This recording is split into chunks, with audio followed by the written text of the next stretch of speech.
Come Istituto Nazionale di Oceanografia e di Geofisica Sperimentale, oltre a coordinare le attività del progetto e la presentazione delle relazioni, abbiamo condotto gli studi avvalendoci di varie metodologie e mettendo a frutto la lunga esperienza maturata nel lavoro di ricerca degli idrocarburi.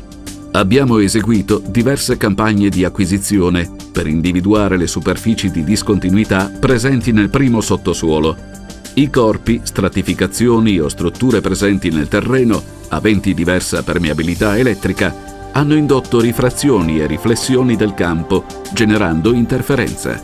Sono state individuate aree umide sulla base della risposta delle onde elettromagnetiche immesse nel sottosuolo con un'antenna monostatica da 100 MHz.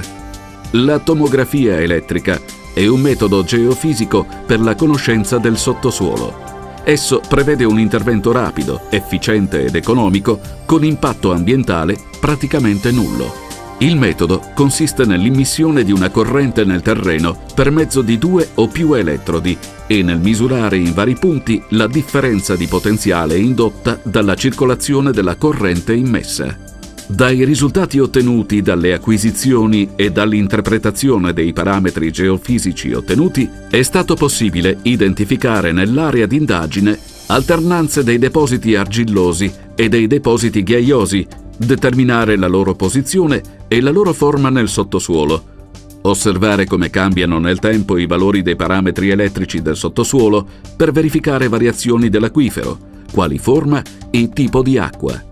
L'elaborazione ha prodotto un modello tridimensionale. Un metodo di prospezione indiretta, senza escavazioni, carotaggi o trivellazioni, è la sismica a riflessione, una metodologia che si basa sullo studio della propagazione di onde sismiche, cioè onde acustiche a bassa frequenza, prodotte artificialmente tramite vibrazioni, masse battenti, eccetera. L'energia che si genera da questi piccoli terremoti si propaga nel terreno e viene riflessa in modo diverso a seconda delle caratteristiche fisiche dei differenti mezzi che attraversa. L'energia che torna in superficie viene registrata da appositi ricevitori, i geofoni, posti ad una certa distanza dalla sorgente. Utilizzando le distribuzioni di velocità e i dati si può ottenere un'accurata immagine degli acquiferi presenti nel sottosuolo.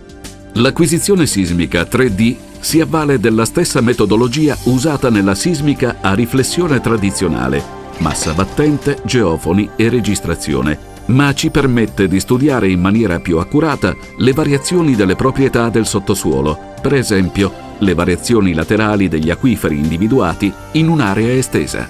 È un tipo di acquisizione che richiede molto tempo, molta strumentazione e quindi i suoi alti costi ne limitano l'impiego.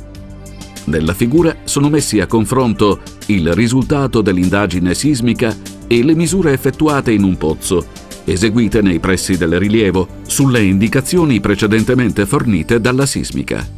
Si può notare come il dato sismico riproduca in maniera accurata la stratigrafia e le velocità del materiale, ottenuti dalle misurazioni di pozzo.